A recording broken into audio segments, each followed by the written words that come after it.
नमो ओंकारेश्वर देवताय नमः. ओम नमः शिवाय. ओम नमः शिवाय. अवधूत चिंतन श्री गुरुदेव दत्त.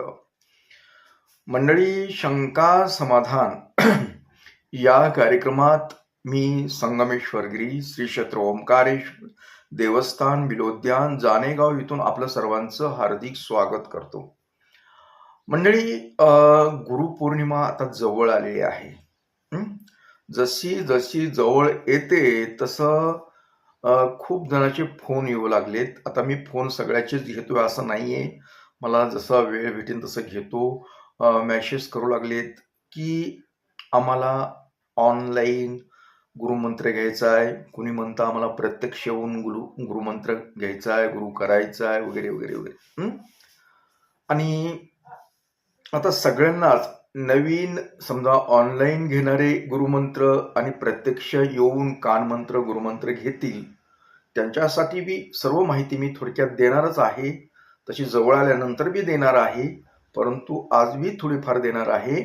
आणि ज्यांनी पूर्वी समजा 10-5 वर्षापासून अगोदर ज्यांनी गुरुमंत्र घेतलेले आहेत आणि जे संपर्कात आहेत, जे दररोज नियमितपणे गुरुमंत्राचा मेसेज करतात, समजा सकाळचे समजा सुप्रभात वगैरे माहिती असं पाठवतात, मेसेज करतात, अथवा मी त्यांना पाठवतो, हे आहेत. यांच्यासाठी जास्त काही या सूचना घ्यायच्या नाहीत, कारण त्यांच्यासाठी मी एवढं काही बोलत नाही, कारण ते माझ्या नियमितपणे संपर्कात आहेत. त्याच्यामुळं त्यांची मला काळजी नाही. त्यांचं काय चाललं काय नाही सर्व समजतं.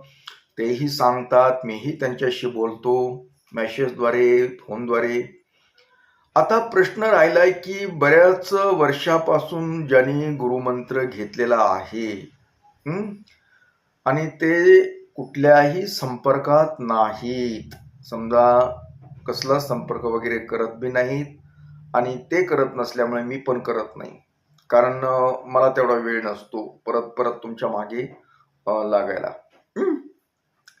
तर मी काय करणार असेल असं मी समजतो की तुम्हाला या गुरुमंत्राचं वगैरे काही महत्व नाही, अथवा गुरुचं महत्व नाही असं समजून मी तुम्हाला कायमस्वरूपी माझ्या ह्याच्यातून काढून टाकतो. समजा जी काय आम्ही तुमच्यासाठी काही शपथ वगैरे काही देवापुढे घेतलेले असते, ओंकारेश्वर चरणी प्रार्थना केलेली असते की आम्ही तुमच्या आयुष्यभर तुमच्या पाठीशी राहू वगैरे वगैरे, पण त्यालाही काही मर्यादा असते.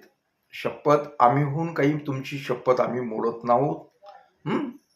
आम्हाला काही तेवढी हौस नाही शपथ मोडायची, देवाच्या शपथी मोडायची. तर ते चूक तुमची आहे. तुम्ही संपर्कात राहत नाहीत, ज्यांनी खूप पूर्वी घेतलेले आहेत, आणि ते कसल्या संपर्कात वगैरे राहत नाही त्यांच्यासाठी मी बोलतोय. तर त्याच्यात आमचं काही पाप वगैरे काही आम्हाला होणार नाही, कारण तुम्ही संपर्कात राहत नाही. आम्ही वेळोवेळी तुम्हाला समजा मेसेज करूनही तुम्ही संपर्कात जर राहत नसाल तर त्यात आमची चूक नाहीये असं समजतो, आणि तुम्हाला कायमस्वरूपी आमच्या मेमरीतून काढून टाकतो. थोडक्यात तुमचं आमचं नातं काही नाही असं मी समजतो. गुरु शिष्याचं जे नातं होतं ते नातं आता या गुरुपौर्णिमेपासून मी काढून टाकतो. म्हणजे थोडक्यात आपला घटस्फोट घेऊया आपण थोडक्यात. तर असो, का घ्यायचं आहे ते बी सांगतो थोडक्यात. कारण तुमचं आमचं जर काही नातं जर जमत नसेल, संपर्क होत नसेल, तर त्या नात्याला काही महत्व राहत नाही. म्हणून मी तो विषय इथंच क्लोज करणार आहे त्याच्यापासून, गुरुपौर्णिमेपासून. आता प्रश्न राहिलाय नवीन गुरुमंत्र गुरु दीक्षा वगैरे घेणाऱ्यांसाठी, ऑनलाईन घेणाऱ्यांसाठी अगोदर बोलतो. तर ऑनलाईन ज्यांना गुरु दीक्षा घ्यायची, बऱ्याच जणांचे मेसेज आलेले आहेत, मी त्यांना रिप्लाय पण दिलेला आहे.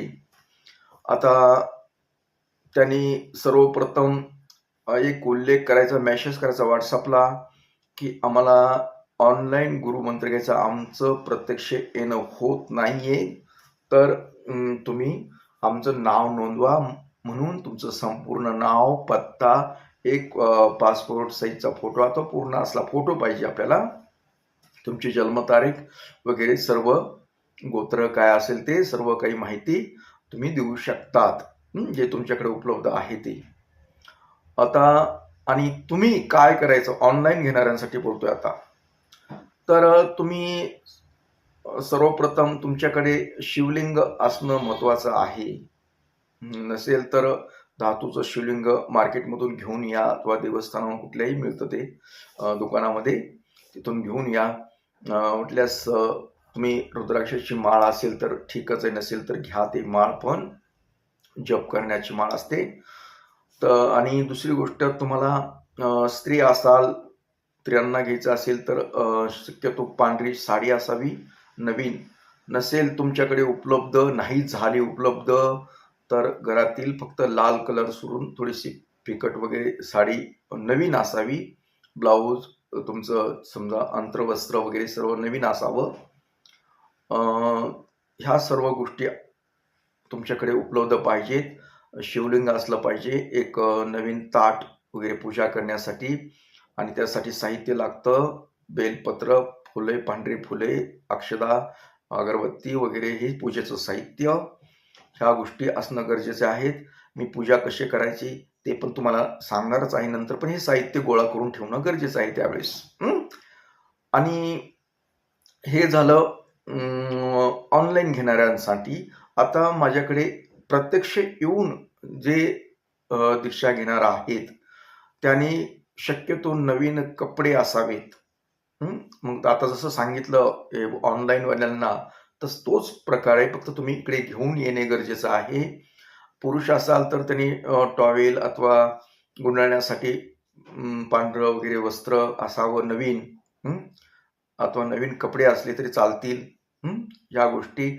आता तुम्हाला शिवलिंग वगैरे असण्याची गरज नाही, तुम्हाला घरी फक्त घरी पूजेसाठीच लागेल ते, पण इथे आपल्याकडे सगळी सोय आहे. इथे सगळं फक्त तुम्हाला येताना पूजेचं साहित्य घेऊन यावं लागेल.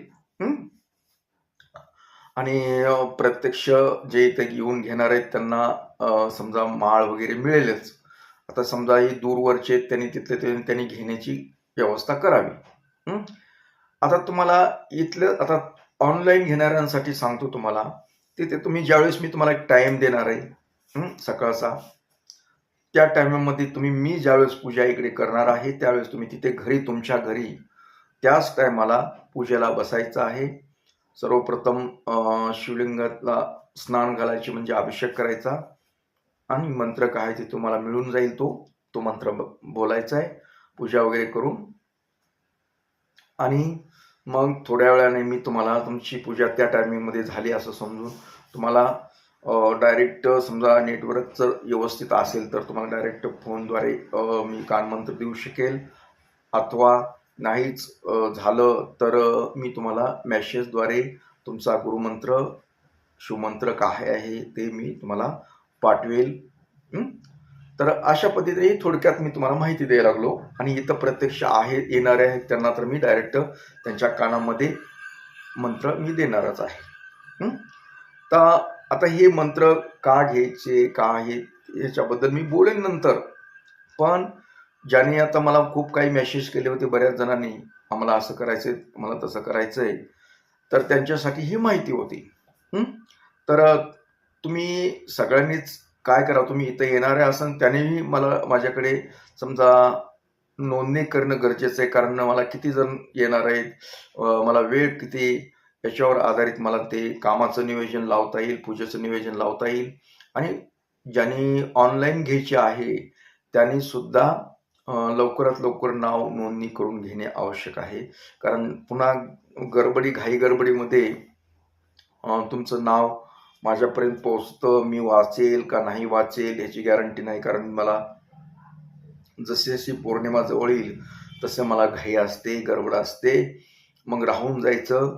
याच्यासाठी योग चांगला आहे, तुम्ही अवश्य नाव नोंदणी करावी जर तुमची इच्छा असेल तर. तसा आग्रह कुठलाच नसतो, प्रत्येक वर्षी घेतात. तसं तुम्हाला एक घर बसल्या आम्ही सुविधा उपलब्ध केलेल्या आहे प्रतिवर्षाप्रमाणे, आज जसं लॉकडाऊन पासून. तर मंडळी, थोडक्यात मी माहिती दिलेली आहे. ही माहिती तुम्ही नीट व्यवस्थित ऐका आणि तुम्ही नाव नोंदवून घ्या, ज्यांना गरज आहे, ज्यांना आवश्यकता वाटते त्यांनी. तर मंडळी, याबरोबरच आजचा हा आपला शंका समाधान कार्यक्रम इथेच थांबूया आणि परत भेटूया पुढील कार्यक्रमात. तोपर्यंत मंडळी, ओम नमः शिवाय. जय हिंद, जय भारत. सुखी राहा आणि समाधानी राहा.